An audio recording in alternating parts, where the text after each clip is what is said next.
Olá, nossos queridos ouvintes de mais um episódio do Check-in Digital. Estamos aqui, eu com essa voz de taquara rachada, porque tá um frio lascado em São Paulo, então eu peço desculpas aí a quem estiver me escutando.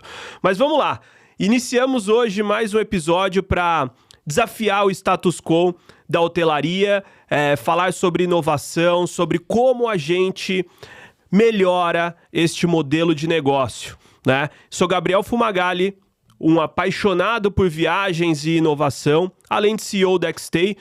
Xstay é a plataforma de estadias inteligentes e flexíveis que faz o oferecimento desse episódio para você.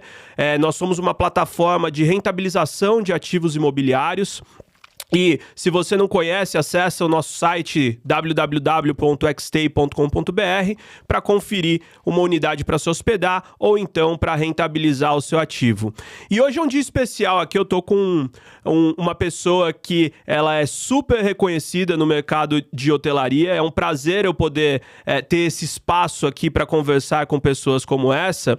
E a gente vai abordar temas mais desafiadores e promissores da hotelaria, né? A inovação, ela é um tema, mas a gente tem também temas da locação de temporada que podem influenciar. E hoje eu tenho o prazer aqui de receber Cristiano Vasques, sócio-diretor da Hotel Invest, um expert aí com uma carreira muito longa neste mercado, viabilidade econômica de hotéis e desenvolvimento. Então, obrigado pela oportunidade da gente fazer esse bate-papo, obrigado por aceitar o convite, e acho que muito melhor do que eu falar sobre você, eu gostaria que você contasse um pouquinho de quem é o Cristiano, o que você faz, o que o Hotel Invest faz também para o público aí poder conhecer. Legal, tá bom. Gabriel, prazer enorme estar aqui com você. Queria parabenizar a iniciativa, uma iniciativa muito bacana, muito válida. Acho que o momento é muito adequado para discutir essas coisas, discutir e fomentar a inovação, né? Como você falou, eu sou o Cristiano, eu sou engenheiro de produção, né? Um engenheiro que acabou caindo em hotelaria, apaixonado por viagem também, e acabei caindo em hotelaria justamente depois de uma viagem pela Europa. Depois de formado, fui passar um tempo lá. Quando eu voltei, eu falei, eu quero isso, quero trabalhar com viagem, né?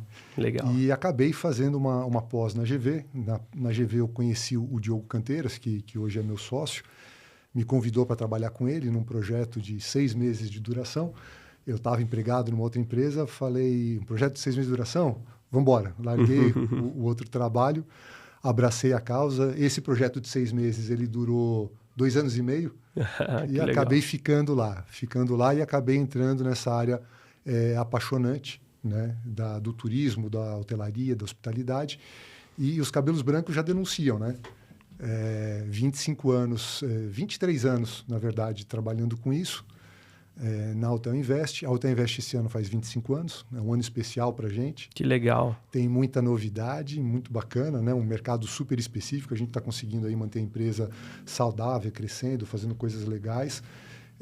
E aí, nesse tempo, a gente aprendeu alguma coisinha e é sempre gostoso trocar informação, bater papo, dividir conhecimento e aprender também, né? Nessas conversas, eu acho que principalmente a gente aprende muito. Muito bom, muito bom. Acho que vivendo 25 anos aí da hotelaria, você pega basicamente a grande parte da revolução digital que a gente teve, que impactou diretamente a forma que a gente consome tudo, inclusive os hotéis, né? Então, a chegada das OTAs, a chegada dos canais digitais para eu interagir com pessoas, né? Há 25 anos atrás, a gente tinha o fax ainda sendo enviado para fazer uma reserva no hotel, né? Isso daí passa a ser e-mail, hoje em dia o WhatsApp. Então, eu acho que é muito legal a gente conversar com pessoas que passaram por todos esses cenários, né? E hoje você tem liderado uma série de estudos sobre o mercado hoteleiro, né? Quais são as principais tendências emergentes que você acredita que vão moldar um pouco o futuro da hotelaria nesses próximos anos? Bacana, legal. Antes de falar dessas tendências, dessas novidades, você estava falando do fax, né? Essa viagem que eu tinha voltado e aí resolvi me inscrever na pós-graduação da GV e acabei entrando na área por conta disso. eu ia ficar num hostel lá, em Londres, no começo da minha viagem era em Londres. E aí o meu agente, que era um conhecido, um amigo meu, ele mandou um fax pro hostel, pedindo uma reserva por um mês, né, de hospedagem. Aí chego eu lá, e na época eu voei Aeroflot, parei em Moscou alguns dias. Aí chegou eu com uma mochila de 20 quilos nas costas, andando do Clássico. Saí do aeroporto, peguei o metrô, fui para o centro de Londres, fui achar onde que era o hostel. Chegando no hostel, oi, tudo bem? Sou Cristiano, tem uma reserva para mim. Não, senhor, não tem reserva. O fax se perdeu. Né? Putz. Era assim, gerava esse tipo de inconveniência. Né? Então, o celular ele vai surgir bem depois, o celular com acesso à internet e acesso a imagem, contato direto com os empreendimentos também é uma coisa muito nova. Então, de fato, mudou muito de lá para cá, mas a hotelaria continua igual, né? É impressionante, mudou muito pouco. A forma de se viabilizar hotel, a forma de operar o hotel mudou muito pouco, né? E a gente tem agora, principalmente depois da pandemia, né, que evidentemente turismo, hotelaria foi um dos setores mais atingidos, né? Você tem uma obrigação de se reinventar para sobreviver. Na época da pandemia, Gabriel, aconteceu uma coisa muito engraçada, né? A gente ficava um pouco à toa, porque não tinha muito projeto, tinha que tentar resolver problema. A gente que não trabalha com operação de hotel, né? Tinha alguma coisa para fazer, mas a verdade é que não tinha tanta coisa para fazer. Nossos clientes estavam quebrados, você podia fazer um estudo, você podia continuar em contato com as pessoas, mas tinha algum tempo ocioso. E a gente consumia muito naquela época esses estudos estratégicos dessas grandes empresas de consultoria internacional. E eu lembro que teve um desses estudos, assim, 3, 4, 5 meses de pandemia. Se não me engano, era McKinsey, era alguma coisa assim, que ele fazia uma análise da pandemia por setor. E ele dava recomendações estratégicas para cada um dos setores. E aí dizia o seguinte, hotelaria e turismo, né? Era um dos que era mais severamente impactado e provavelmente um dos que mais demoraria para voltar. E a recomendação estratégica deles era considere sair do negócio. Excelente, né? Porque você é o cara que é empreendedor dentro desse setor. Pois é, foi um golpe duro, né? Mas eu estou dizendo isso porque a gente está querendo falar aqui de novidade, de tendência, e isso era uma recomendação estratégica de uma grande empresa de consultoria, né? E ela estava... Curiosamente, hoje a gente vê que ela estava redondamente enganada. É curioso isso. Eu vi um outro estudo, eu não vou lembrar agora, mas eu vi um outro estudo que mostrava o que realmente aconteceu, que era o ano de 2023 sendo um boom de viagem novamente, tinha uma curva de queda do Covid, aquela demanda super reprimida de viagem, que 2023 seria um grande ano, né? No Brasil nós tivemos um bom ano, acho que ainda aquém do que 2019, né? Mas teve um bom ano. E que bom, né? Que também não era só o que a McKinsey falava que... Né? É verdade. Eu fiquei surpreso que assim, não só aquilo não aconteceu, né? Eu achei que muitas empresas iam quebrar e a verdade é que não quebraram. Mas essa mudança... ela é uma mudança um pouco mais profunda, né? Eu estava falando do curso da GV que eu fiz, a pós-graduação. Uma das matérias que eu tive ali, uma matéria muito curiosa, era uma professora que tinha mais a ver com sociologia, né? E ela dava uma matéria que chamava A História do Lazer e do Turismo. E ela contava como o turismo e o lazer surgiam, né? E ela falava da Belle Époque francesa, né? Depois da Primeira Guerra Mundial, que Paris se tornou um centro cultural e de diversão e entretenimento e de produção de arte, né, que marcou gerações, justamente no pós-Primeira Guerra. Porque a sensação, né, da perda, da dor, de que tudo pode se esvair muito rapidamente, que a Primeira Guerra trouxe, ela gerou como consequência uma grande celebração da vida. E isso durou geração, né? Aquilo marcou uma geração e aquilo deixou um legado de valor à cultura, ao entretenimento, aos prazeres da vida, né? E é engraçado porque a pandemia foi um pouco isso, né? Então, quem acha que esse pós-pandemia, essa euforia, essa é uma coisa de curto prazo, eu convido a repensar isso, tá? Porque aquilo realmente marcou muita gente, né? Então, quando a gente fala um pouco de tendência, de novidade, eu acho que a gente pode considerar seriamente essa possibilidade de que essa nova onda de valorização das viagens, do entretenimento, dos eventos ao vivo, pode considerar que isso vai ficar, tá certo? Ao mesmo tempo, todo mundo foi tocado aí pela necessidade específica de fazer ajustes no mercado de eventos, no mercado hoteleiro, no mercado de turismo, e pela própria questão do home office que entrou com força, né? Você cria condições de realmente repensar todo o negócio e as pessoas acabam adaptando o seu estilo de vida para uma realidade um pouco diferente, que pouco a pouco vai parcialmente voltando ao que era, mas que parcialmente fica, se enraiza, tá certo? E aí a gente tem um cenário com muita possibilidade de surgir tendência nova de consumo de turismo, surgem necessidades novas e claramente surge um valor maior para isso. As pessoas colocam mais dinheiro e dedicam mais tempo para fazer esse tipo de coisa. E é nesse cenário que eu convido um pouco a gente pensar em tendência, né?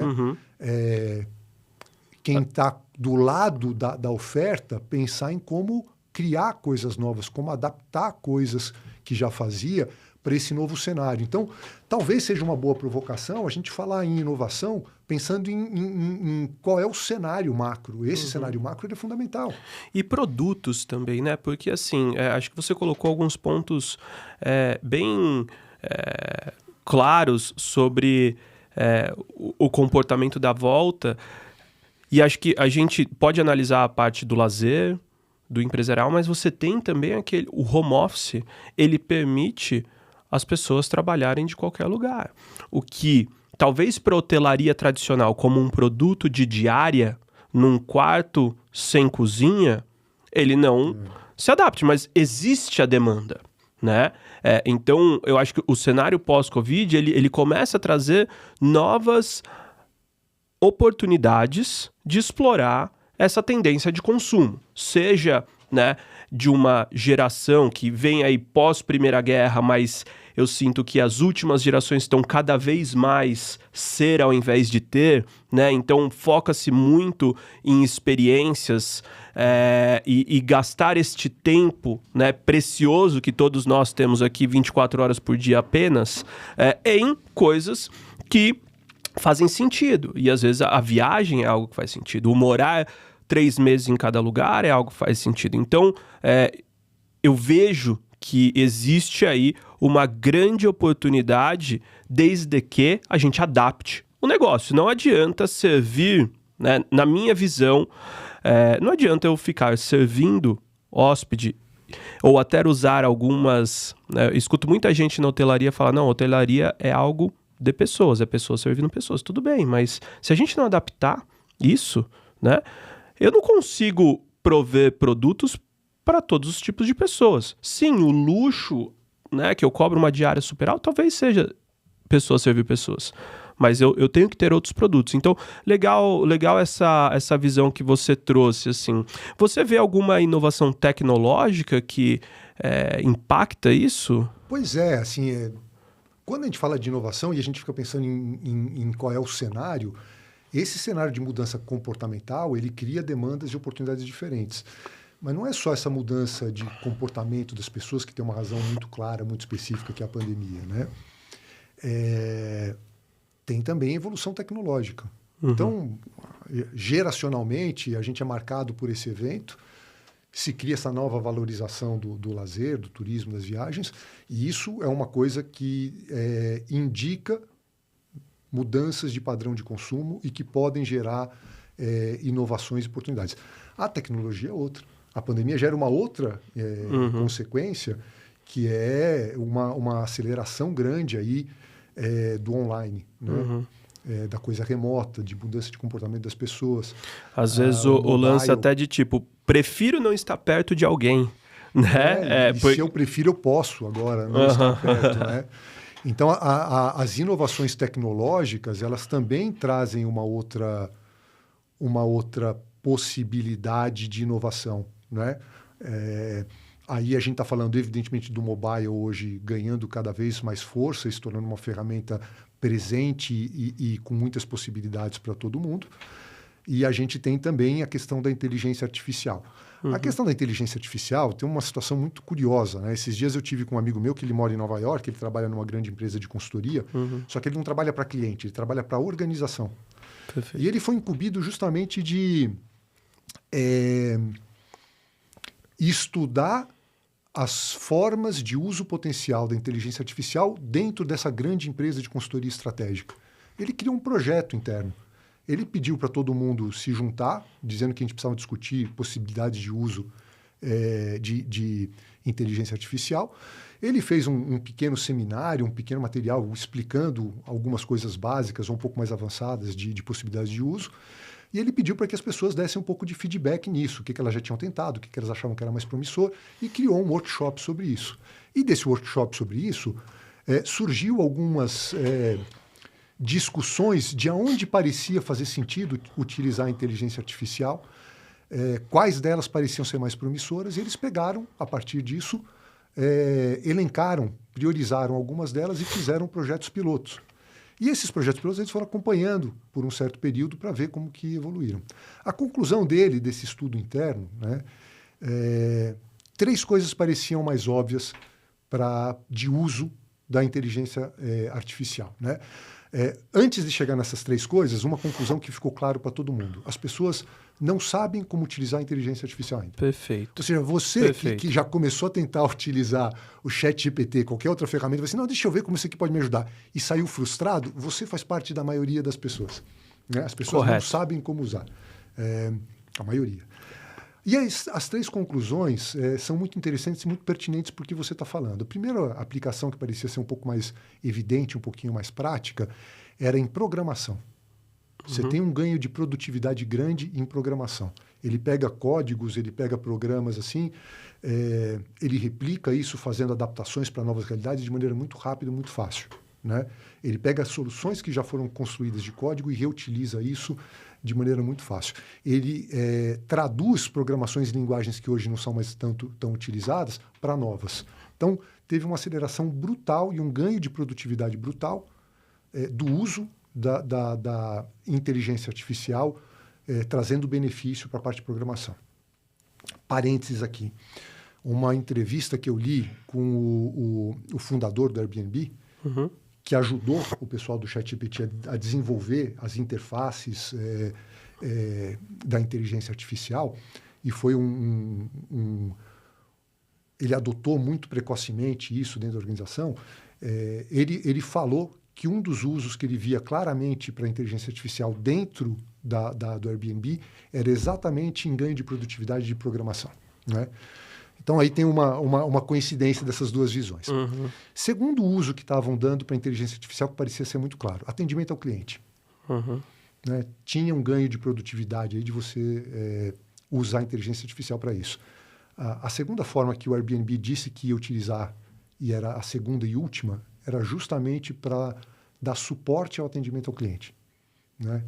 Ele falava uma coisa que eu achei muito interessante. Imagina que quando eu fecho um contrato de locação de uma temporada com alguém, e eu faço isso para 100 países diferentes, eu preciso ter minha política de reserva e de compliance, tudo, né, em 100 línguas diferentes. Então, ele tem lá uns 80 políticas diferentes. Aí aparece alguém com um problema, entra em contato com o call center do Airbnb, digital, o que quer que seja.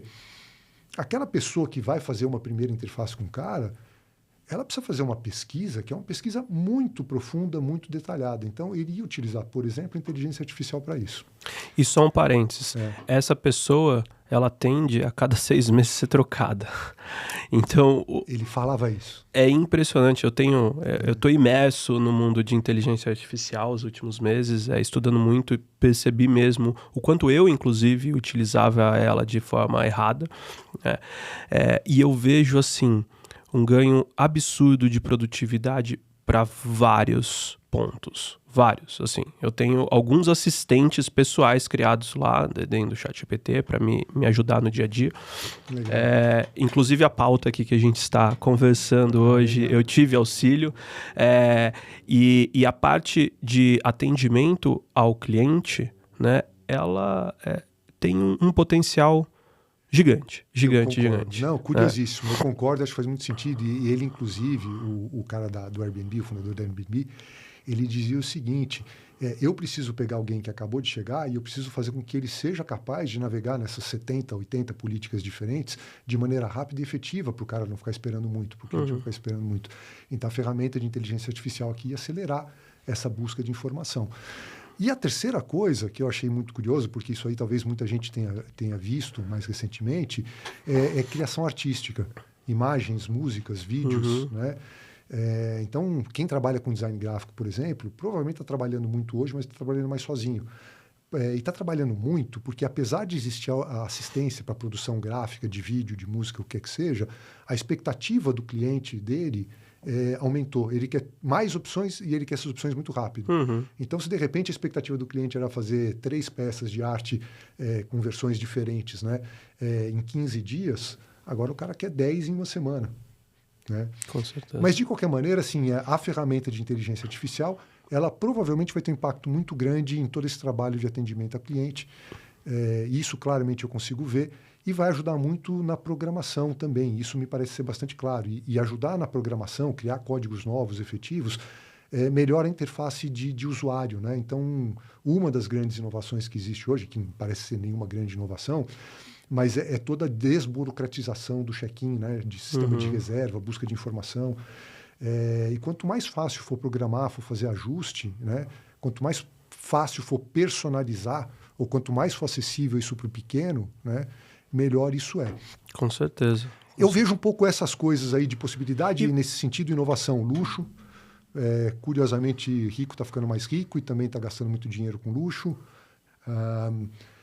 Cada vez mais, essa adaptação do produto que existe para esse novo padrão de consumo, ele é muito importante e está surgindo demandas novas que exigem ajustes no produto tradicional da hospitalidade para esse novo público, né?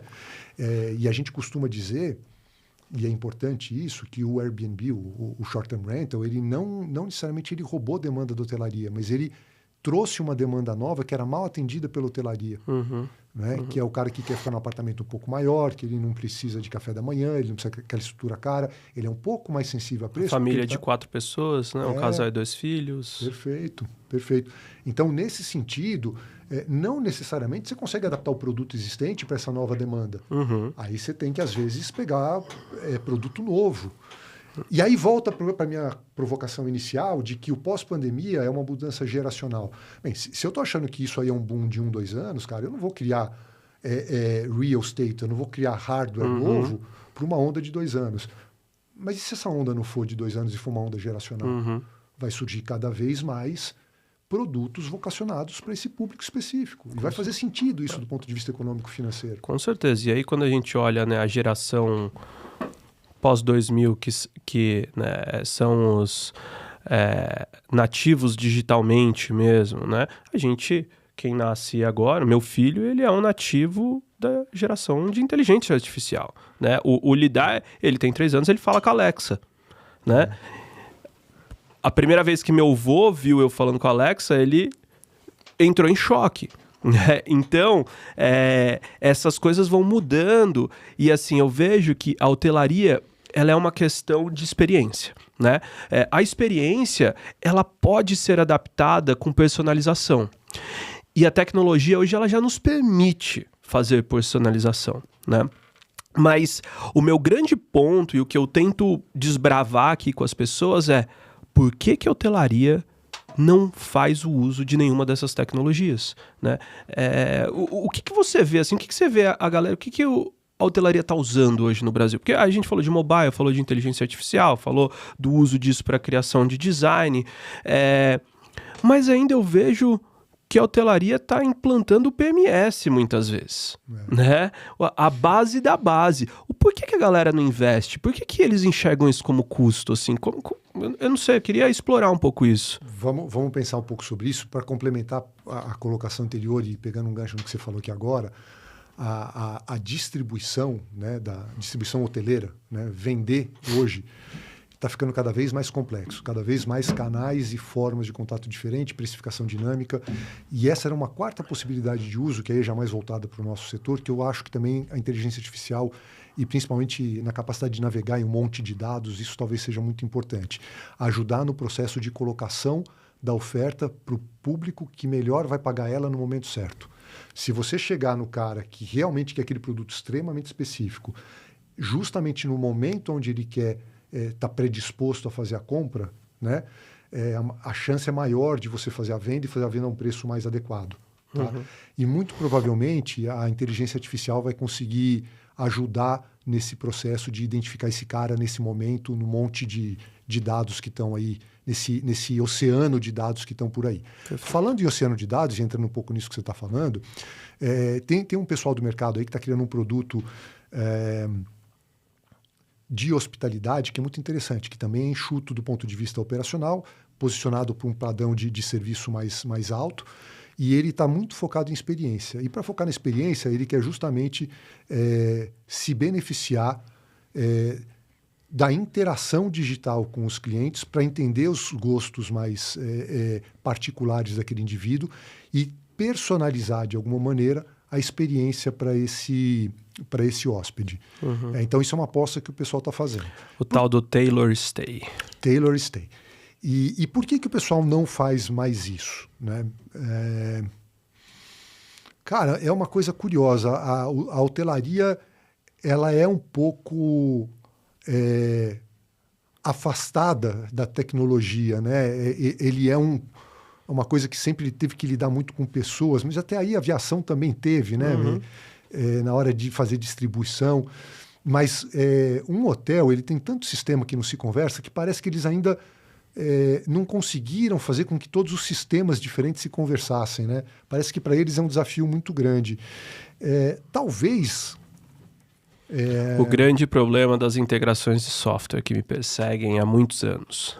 As integrações são um pesadelo, né? É uma coisa super difícil de fazer acontecer. E eu apesar de ser engenheiro de produção, eu nunca me enfiei muito nessa parte, né, de sistemas, mas parece que isso é um desafio muito grande. Mas talvez, Gabriel, tenha faltado para o setor a percepção de que isso corta custo e cria valor ao mesmo tempo. Uhum. Uhum. Talvez esteja faltando para o pessoal a noção de quanto que isso pode gerar mais de rentabilidade sobre o capital investido. Né? E eu acredito que esse potencial é grande. E à medida que mão de obra para esse tipo de coisa vai ficando difícil, né? Acaba nem sendo questão mais de custo, né? Necessidade para rodar, porque você não consegue contratar. Você contratar, as pessoas não querem trabalhar com isso, às vezes não querem ficar na frente do balcão, cada vez menos gente quer fazer isso e trabalhar em feriado, fim de semana, trabalhar à noite, né? Então isso vai acabar sendo uma novidade, mas talvez também a pandemia tenha ajudado a acontecer alguma coisa em favor desse movimento, porque talvez também tenha o próprio comportamento do hóspede, do consumidor, que às vezes entendia valor e luxo como... A recepção 24 exatamente. E de repente esse cara já está vendo que não é mais isso. Hoje tem um aplicativo que é super bem comentado aí pelo pessoal do setor, que é o aplicativo da Hilton. Quando você faz a reserva por ele, você pode fazer o check-in do quarto específico que você quer. Você pode escolher a vista, o andar. E se você faz isso, né, você já recebe o check-in no seu celular. E aí você pode entrar no hotel sem nem fazer check-in. Você não precisa nem falar oi para a recepção. Com o seu próprio celular. Você vê, do ponto de vista tecnológico, não tem rocket science aqui, né? O gargalo é, de fato, o gargalo da experiência, né? Sem sobressaltos, do momento do primeiro impacto da empresa no potencial hóspede até o pós-venda. Esse processo como um todo, que é um processo que a Disney faz muito bem, e é um processo amparado por um sistema de gestão da experiência complexo, caro, que exige muito cérebro e não só ferramental técnico, computador, você tem que partir do foco da experiência do cliente. E quando você faz isso, né, a percepção de valor vai vir disso, e não exatamente de ter uma recepção, de ter 15 pessoas ali te atendendo e por aí vai. Eu recomendo muito que as pessoas se atentem para o modelo da Hilton e da Disney nesse sentido, né? Como uma referência do que pode ser uma experiência ímpar e que o cliente valoriza e que, portanto, paga mais. E paga mais não é que eu falo assim, ao invés de pagar 100, eu pago 110 por isso. Não é nem isso. Não. É que às vezes aquilo chega na cabeça dele, ele fecha porque ele gostou. E ele nem sabe direito nem vê preço. Nem vê o preço. Nem vê preço. Ele tem alguma ideia. Né? Esse aqui custou 110, pô, pago. Valeu pro cara. Sim. O do lado estava 90, não interessa. Ele nem os caras conseguem fazer você ficar das 8 horas que você tá lá dentro, 5 em fila, 6 em fila, uma andando e uma em brinquedo e sair super amarradão que você cumpriu a experiência, né? Exatamente. E aí, assim, voltando então para a questão da inovação, de onde pode acrescentar valor, por que o pessoal da hotelaria ainda não abraça isso, a gente falou aqui rapidamente e de maneira desestruturada de 3 possibilidades. A gente melhora a experiência do cliente, do começo ao fim, né? Pré-venda, estadia, pós-venda. Você atinge o cara na hora certa e com as ferramentas certas e, portanto, você melhora o potencial de receita. Você vende mais e vende por um preço melhor. E, de alguma maneira, e também ligado com a experiência, né, uma estrutura que, dentro desse processo de foco da jornada do cliente, com muito suporte de tecnologia, você diminui o custo operacional. Olha que bacana. Melhora a distribuição, vende melhor, aumenta a receita, né? E ainda diminui um pouco o custo operacional. E isso vai, evidentemente, ter impacto na rentabilidade do capital, né, com que certeza. você aplicou ali. Com certeza. E eu acho que as pessoas precisam começar a ver isso acontecer melhor. Eu acho que precisa começar a ter cada vez mais... Tem muito medo, né? De, será que dá retorno do investimento e tal? Exatamente.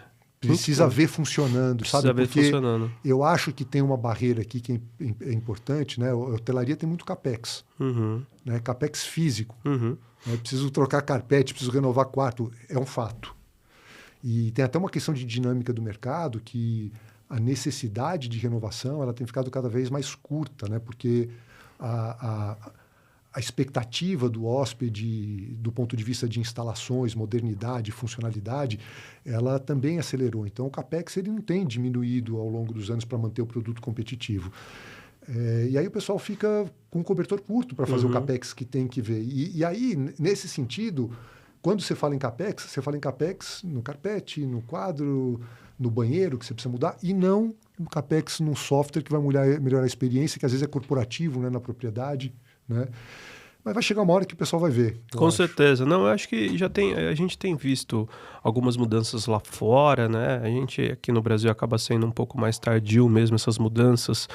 Na minha teoria ainda porque a mão de obra é barata aqui, né? É mais fácil eu contratar mais braço do que colocar um software, enfim.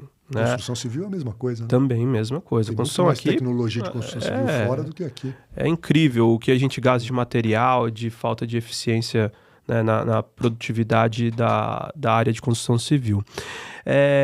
Quando a gente fala da hotelaria tradicional, que é o que a gente está falando aqui, eu queria colocar um outro ponto, acho que você já respondeu parte dessa pergunta, mas por ser, né, um mercado que eu particularmente trabalho diariamente e a gente tem visto, né, cada vez mais os debates, né, precisamos equalizar, tem um monte de PL acontecendo.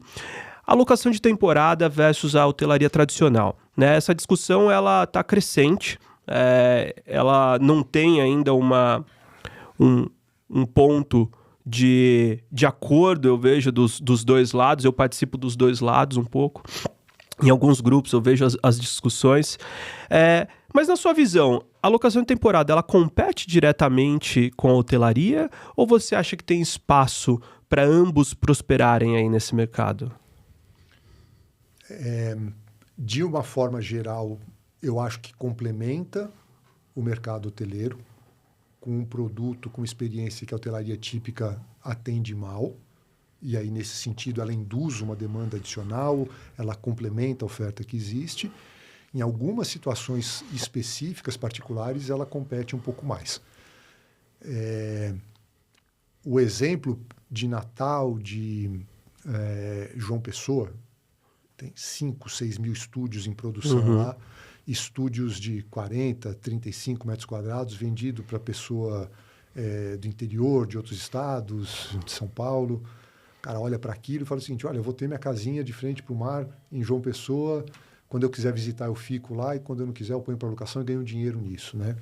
Então, se cria um pouco essa ilusão, né? O mercado imobiliário de incorporação percebe essa demanda, cria o produto para vender e lucrar com a venda imobiliária, dizendo para as pessoas que elas vão poder ter o sonho da casa de praia, que é uma aspiração muito legítima da classe média, média alta, né? E ainda ter alguma renda. Né? Olha que coisa maravilhosa, né? Bom, quando fala alguma renda ainda tá bom. O duro é quando eles falam que é acima de 1,5% ao mês, né? Que tem vários. Pois é. E aí o discurso do corretor pode ser nesse sentido. E o que acontece é que existem alguns casos realmente de sucesso, né? Onde quem comprou e opera pegou algum lucro, e isso vai alimentando a máquina de incorporação, e de repente você tem 5 mil unidades em produção nessas cidades, que é muito mais do que a própria oferta hoteleira da cidade, tá certo?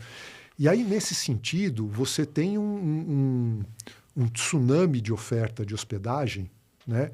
Que por mais que teoricamente complemente, não substitua a hotelaria típica, para um público de lazer, compete um pouco mais. Né? Com certeza. Para o de eventos e de negócios corporativos, um pouco menos. Agora, para o mercado de lazer, compete mais. E quando existe esse excesso de oferta, e o cara está com o imóvel ali parado mesmo, é muito fácil cair na tentação de vou vender barato a minha diária. E aí você acaba tendo apartamentos de 40 metros quadrados, relativamente novos, num condomínio arrumadinho, padrão de serviço básico, né? Não é um hotel. Você pode botar 4 pessoas nesse apartamento por uma diária de R$200. E aí a hotelaria não tem como fugir dessa realidade. Ela é impactada indiretamente por um produto alternativo, substituto, com preço esse, de novo, que não tem compromisso com a rentabilidade do investimento. O cara comprou aquilo ali para uso e para pagar o condomínio e talvez para ganhar um trocado. Ele não está precisando remunerar aquilo ali. Lembrando também que ele não necessariamente paga imposto, né? Ou não paga imposto igual paga uma operação hoteleira propriamente dita. E esse é um das grandes discussões que estão acontecendo no momento. Né? E todo o processo, acho que econômico, com novos serviços, eles precisam ser regulados, né? Desde que estejam na mesma linha, né? O que é serviço, o que não é serviço. Acho que isso é importante. E aí, no fim das contas, isso acaba virando uma competição predatória. O pessoal fala assim, não, você fica fazendo esses comentários para proibir Airbnb, não sei o quê. Não, veja, em Nova York proibiram, em Barcelona vão proibir, em Berlim não pode. Né? Por quê? Porque é competição predatória. Não é que a gente não quer que tenha, mas tem que ter isonomia de condições. Né? Porque é desestruturado e desorganizado na maioria das vezes. Exatamente. Né? E eu tenho uma sensação que por mais que possa existir alguma gritaria em relação a isso, a dinâmica econômica vai mostrar que isso é um produto que traz alguns benefícios pontuais para algumas pessoas específicas, né? Mas ela prejudica todo o setor de hotelaria e de turismo, porque compete de maneira desigual, predatória. E aí, cedo ou tarde, vai existir algum tipo de regulamentação. Pode demorar um pouco mais, pode demorar um pouco menos, né? E aí é nesse sentido que, compete ou não compete? Depende do volume. Em São Paulo tem, sei lá, desde 2019, pelo estudo que a gente fez alguns anos atrás, 2 anos atrás, parece que desde 2019 tem uns 60 mil estúdios e apartamento de um dormitório produzidos, sejam NR, sejam dentro da torre residencial, que felizmente no mercado como São Paulo, que não é um mercado que a lazer é tão importante e que tem uma demanda por habitação em espaços menores bem localizado, né, perto de metrô, essa demanda é gigantesca, né? O lado positivo disso é que muito dessa oferta vai virar moradia própria ou locação de longa temporada, por lei de inquilinato. Tá? Agora, imagina que São Paulo tem 45 mil quartos de hotel e tem 60 mil estúdios em produção. Veja se isso é razoável. Né? Não tem como dizer que isso não atrapalharia. Eu estimo que, sei lá, talvez 10% desses 60 mil vá para o mercado de hospedagem transitório, lembrando que é um mercado de hospedagem transitório para um segmento que era mal atendido, que não era atendido com o produto que existia. Portanto, ele traz oferta nova, mas traz uma demanda nova. Perfeito. Muita gente vem para São Paulo hoje, né, para ficar alguns dias em São Paulo, seja no feriado, seja às vezes num fim de semana, traz a esposa, vai fazer compra, vai em restaurante. São Paulo virou isso não é só São Paulo, na verdade, muitas capitais do Centro-Oeste, do Norte, do Nordeste, viraram polos de turismo do entorno. Né? São Paulo acaba trazendo gente do Brasil inteiro, né? Rio de Janeiro, evidentemente, também. Mas você vai, por exemplo, para Natal, é o pessoal do interior que vai para lá passar um fim de semana. Então, essas grandes cidades acabaram trazendo um pouco dessa demanda nova aí de lazer, para consumir um pouco a cidade. São Paulo foi um pouco isso também. Com certeza. E quando eu olho, né, a gente, de novo, está no dia a dia dessas operações e a gente vê o crescimento da alocação de temporada, a popularidade desse modelo, porque existe um público que busca esse tipo de produto, né? Mas eles têm sido criados de forma muito mal estruturada, né? Com um único e exclusivo objetivo: quero vender isso. Ninguém está pensando em como depois aquilo que você vendeu você vai rentabilizar, né? E principalmente quando você pega empreendimentos que combinam o residencial tradicional, né? O cara que comprou ali para morar e o apartamento do lado fazendo alocação de temporada, múltiplos operadores ou múltiplas pessoas operando cada um do seu jeito, cada um do seu preço. Aí você pega aquele cara que está precisando um pouco mais, joga o preço para baixo. O que você vê como melhor prática para evitar esses conflitos de interesse assim e garantir a satisfação de todas as partes envolvidas, né? Como que talvez a gente pode adequar este modelo que foi recente criado para algo que seja muito melhor do que o flat lá atrás, né? Mas também que não seja um conflito direto com o residencial. Qual que você vê que é a evolução desse produto? Cara, bom ponto. Essa discussão ela é preciosa, ela devia ter acontecido de uma maneira mais ampla antes do pessoal sair fazendo 60 mil estúdios e torres de não residencial do lado dos apartamentos residenciais, né? Porque, de fato, foi isso. Existia um incentivo no plano diretor para você misturar o uso num terreno residencial, trazer outros tipos de uso num terreno residencial. Então, você podia, em algumas determinadas regiões da cidade de São Paulo, construir até 20% a mais do potencial que você poderia num uso residencial, se você dedicasse esses 20% a um uso não residencial. É daí que vem o termo NR, não residencial. E esse não residencial, teoricamente, podia ser qualquer outra coisa. Podia ser loja, podia ser escritório, podia ser hospedagem, tá certo? Quando essa lei aconteceu, a verdade é que fazer venda imobiliária de loja estava difícil, não premiava, era difícil vender a loja do térreo. Vamos lembrar, antes disso, né? Por que o plano diretor incentivava isso? Porque ele queria misturar usos dentro de uma mesma região, que era uma região, inclusive, próxima à estação de metrô e corredor de ônibus. A ideia já que isso aqui é um lugar de facílimo acesso, né, vamos pegar essa região aqui e deixar construir um pouquinho mais de comércio para ter vida ao longo do dia inteiro e ao longo dos dias da semana. O residencial ocupa muito o dia inteiro e também no fim de semana. O comercial traz um público adicional durante a semana e traz facilidades, serviços, conveniências para o público que está ali. Aquele produto imobiliário fica muito atrativo, aquela região fica mais densa e ela está perto de metrô, né? A ideia era um pouco essa. Melhorar a qualidade urbana, né, desses empreendimentos. Só que como o mercado imobiliário não estava favorável para a venda de loja, para a venda de escritório, para a venda de torre corporativa, o pessoal falou assim, vou fazer hotel. Né? Mas você vai fazer hotel? Mas isso aqui é muito pequeno para fazer um hotel, porque isso era outro problema, né? Num determinado terreno, geralmente esses 20% a mais te deixava construir 30, 40, 50... Não tem a escala necessária para um hotel, né? Isso sem fazer cozinha, sem nada. E aí foi o que surgiu. A lei e a criatividade do mercado imobiliário fez surgir o NR, que hoje o pessoal está usando para short stay. Isso numa época que o Airbnb estava crescendo e bombando. O pessoal falou, é lógico, é isso que eu vou fazer. Com a possibilidade de contar uma história para o potencial comprador dessas unidades de que você ia ganhar muito dinheiro fazendo locação por temporada daquilo ali, né? Muito bem, qual é o problema? Né? O problema é que aquilo com um hotel sozinho não funciona, porque não tem escala. O problema é que se você fosse vender tudo aquilo ali no pool de locação, você teria que necessariamente fazer registro de oferta pública para levar para a CVM, porque a pessoa não ia poder utilizar aquilo ali, ela ia ter que botar num pool de locação. Na hora que você resolve não obrigar a botar no pool de locação para se livrar do registro de oferta pública na CVM, você deixa a critério do comprador colocar ou não num pool. E, mais do que isso, escolher se ele quer colocar aquilo num pool de locação de um ou de outro, se ele quer fazer a administração daquilo independente. Ou até, de maneira não adequada à legislação, se ele quer morar lá. E aí, Gabriel, isso vira um balaio dos gatos, assim, uma coisa maluca, né?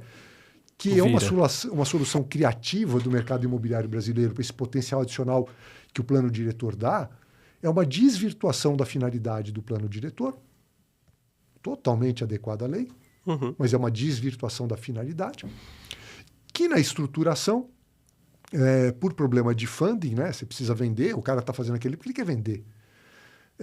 Você acaba criando um modelo de negócio que não se sustenta. E por não se sustentar, né, ele vai necessariamente prejudicar o comprador, ele vai prejudicar o potencial hóspede ou morador, e ele vai prejudicar a empresa que se propõe a administrar aqueles negócios. Porque numa mesma torre, você tem um morador que fica fazendo festa até 3 da manhã, ou fica fazendo reforma a partir das 8 da manhã. Você tem o cara que está ali por hospedagem com a empresa A, que acha que dá para vender aquilo por R$400. Ou o cara que chegou ali por hospedagem pelo dono do próprio apartamento, que não está nem aí com o resultado, não tem prática profissional nem nada, e que vendeu por 200, né? Então, aquilo vira, do ponto de vista de negócio, uma grande bobeira, uma grande possibilidade de dar errado. Aquilo, pouco a pouco, vai deteriorar, vai ficar com uma má reputação no mercado, vai ser cada vez menos competitivo. E isso vai impactar em ocupação, em diária, e aí vai gerar pouco fluxo de caixa, e esse fluxo de caixa vai deteriorar o produto físico, tanto da porta para dentro, quanto no corredor, nas áreas comuns. Outra coisa, né? Como é que você, que está vendendo hospedagem no quarto ali, você tem 10 unidades naquele empreendimento, como é que você garante a qualidade da hospedagem, isenção de barulho no vizinho? Como é que você garante que as áreas comuns vão estar adequadas ao nível do quarto, né? Você tem 10, tem outros 40 ali dentro, né? A gestão condominial dessa unidade específica vira um pesadelo, né? Então, assim, como é que funcionaria da melhor forma possível? Um negócio como esse, se fosse 100% pool de locação na mão de uma única administradora, com essa oferta que se popularizou, né, pelo short-term rental, de serviços limitados e de muito uso de tecnologia no check-in, acesso a A e B na região por aplicativo, limpeza sob demanda, com 60 quartos, 50 quartos, sob essa estrutura de gestão, isso faz sentido, entendeu? Esse modelo pode funcionar, mas aí teria que estar necessariamente 100% no pool de locação sob uma empresa única gerindo. O meu problema não é com o modelo eu gosto. O problema é como ele foi viabilizado. Perfeito, perfeito. E é aquela ideia, né? Eu sempre consigo fazer melhor e mais barato. E aí, quando a pessoa vai fazer, fica mais caro e pior. Mas tem essa sensação, né? Esse mercado, ele abriu portas para investidores, muitas vezes, não institucionais. Né? Investidores ainda que estão começando, é o primeiro, segundo imóvel dele. Né? A gente vê fundos de investimento já trabalhando isso de outra forma. O multifamily nos Estados Unidos super estruturado, aqui no Brasil também. Né? Fundos comprando empreendimentos inteiros, sendo o único e exclusivo dono, detendo o condomínio. Né? Aí você consegue criar essa operação 100% alinhada. Né? Esse modelo pulverizado, acho que existe demanda, tem vários operadores que fazem um bom trabalho com isso, mas ele traz um problema, um desafio operacional daquele ambiente que muitas vezes no primeiro e segundo ano do empreendimento, ok, ele aguenta. Mercado aquecido, né? Mercado aquecido, mas e depois? Né? Então, por isso que pela XTAY, né, a gente tem apostado muito nesse modelo de prédios inteiros, de uma operação única, é o que a gente acredita, né? E acho que tem um alinhamento aí com o que a gente vê que é o que vai funcionar, né? Eu ainda acho que não é um hotel. Acho que, né, de certa forma, a gente não tem serviços sendo entregues, é uma locação, mas eu acredito na regularização e acho que precisa haver, né? Até para tirar um pouco do amadorismo dentro desse mercado. Porque não é um negócio fácil, né? Não. Não é um negócio... Eu vi uma dessas empresas que incorpora na cidade inteira, ela criou... esses NRs, ao invés dela vender, é uma empresa um pouco mais capitalizada de incorporação, que ao invés dela vender, ela ficou com todas as unidades para ela. Né? Mas não para a XT administrar, para uma outra operadora administrar. Ela criou a própria marca. Sim. E, cara, você entra no site, ela estava vendendo por R$180 a diária, perto do Parque Ibirapuera. Um apartamento de 22 metros quadrados recém-inaugurado, do lado de um prédio, que é um prédio que foi vendido a R$25 mil o metro quadrado. Assim, não dá para essa empresa. O modelo, mas aí eu preciso entender, porque assim, ou é mágica, ou esse modelo financeiro não fecha, não tem como, né?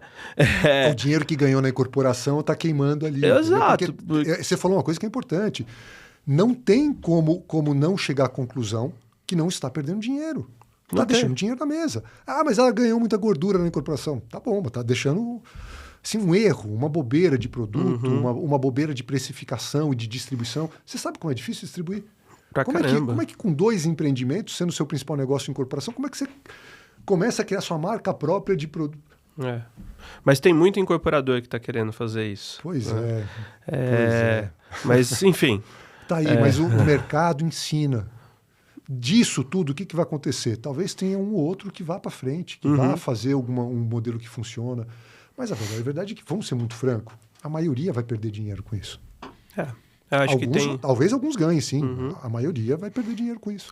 Eu acho que quem fizer certo tem um baita potencial, porque existe essa demanda. Agora, você tem as pessoas que talvez não estejam tão atentas ou não estão tão preparadas para fazer, e aí a tendência, né, é perder dinheiro.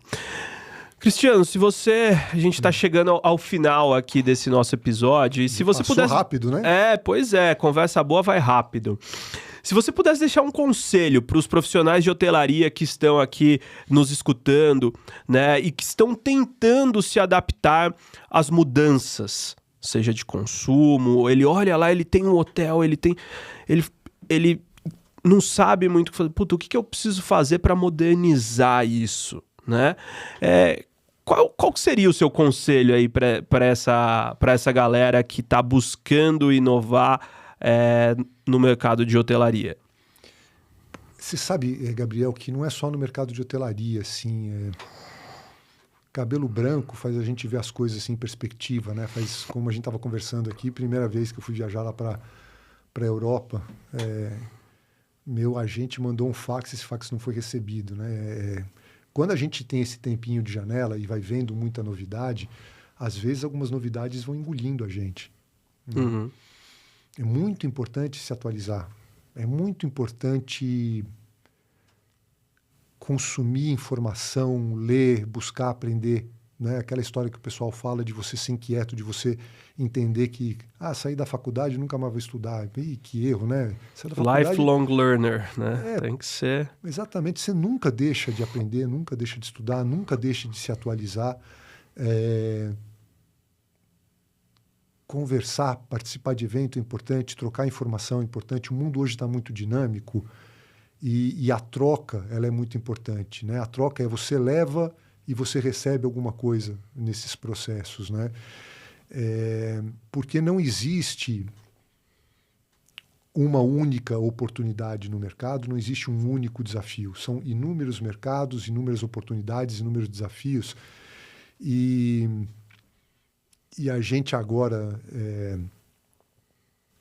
tá muito focado, né? A empresa está fazendo 25 anos esse ano, a gente está muito focado em desafios novos, em criar coisas novas. E eu acho que esse exemplo que a gente tem para a gente vale para todo mundo. Né? A gente, junto com o INSPER, está criando um curso novo de pós-graduação, um curso de 2 dias de duração, uma carga horária de 16 horas, que chama Investimentos no Mercado Hoteleiro. Que legal. E a ideia desse curso é falar de como você consegue fazer bons investimentos no mercado hoteleiro desde a estruturação do projeto, passando pela gestão estratégica do hotel, até a criação de uma carteira de investimentos com múltiplos hotéis, né? Excelente. E a gente quis falar isso porque, para a gente, ganhar dinheiro com hotelaria é desafiador no Brasil. Não adianta dizer que não é. É muito desafiador. Só que a gente acredita que dá para fazer a coisa certa, né? E eu acho que essa recomendação de sempre atualizar, para quem gosta dessa linha mais de investimentos, estratégia, esse é um curso bacana, mas tem muitas possibilidades. Turistec Hub está aí funcionando, convidando as pessoas para inovar, para aprender. Tem eventos acontecendo no setor aí de norte a sul. Vamos estudar, gente. Não vamos parar quieto, não. Vamos aprender, vamos trocar informação. Porque a novidade está toda hora rondando a gente aí. Se você não abraçar ela e for junto, você vai ser ultrapassado por ela. Com certeza, é muito legal isso. E a gente vê nesses setores mais tradicionais, e a hotelaria é um setor tradicional, esse desafio mesmo de mudar, né? Assim, eu já escutei muito, não, mas a gente sempre fez assim, mas é assim que funciona. E eu acho que vindo de um setor que eu não tenho um viés tão grande, certamente eu questiono coisas de forma errada, mas eu questiono, né? Porque eu percebo muito um perfil dentro do mercado, dos profissionais de mercado, com uma mente um pouco mais fechada, né? E isso não permite que a gente faça a inovação necessária para... Não é porque inovar é legal, é porque o desafio financeiro do negócio da hotelaria, ele é gigantesco. Se você não inovar para melhorar a eficiência operacional e para entregar um melhor produto para o seu hóspede, você vai morrer, né? Então, acho que essa que é pelo menos a minha visão, e é isso que a gente tem tentado fazer aqui. Sim. E muito legal poder compartilhar e escutar. Você é uma referência para mim, então eu agradeço novamente a sua presença. É muito legal poder fazer isso. E para quem quiser conhecer um pouco mais do trabalho, qual que é o site da Hotel Invest? Vocês têm hotelinvest.com.br. Excelente, fácil, hotelinvest.com.br. Vocês fazem estudos, tudo que foi... Sim, hoje a empresa ela tem uma história muito engraçada. Estudo de mercado, tese de investimento, análise de viabilidade econômica financeira, avaliação de hotel, que é uma coisa que a gente tem fazendo muito. Uma coisa que a gente tem feito bastante é projeto hoteleiro com incorporado algum complexo imobiliário mais amplo, né? Branded Residence é uma coisa que está surgindo muito forte dentro de hotelaria, né? E a gente faz a gestão de 2 fundos imobiliários, né? Junto com o Banco BTG Pactual. Então, hoje é uma empresa que ela é muito mais uma empresa de asset management do que de consultoria, mas eu sou da área de consultoria. A área de consultoria está sempre trabalhando em projeto novo. Então, essa história de ficar inquieto, de ver coisa nova, assim, está no meu DNA, não consigo fugir disso, adoro isso. E é isso, né? Boa. Inquiete-se. É isso aí. Muito legal. Obrigado aí vocês que escutaram a gente até agora e até a próxima.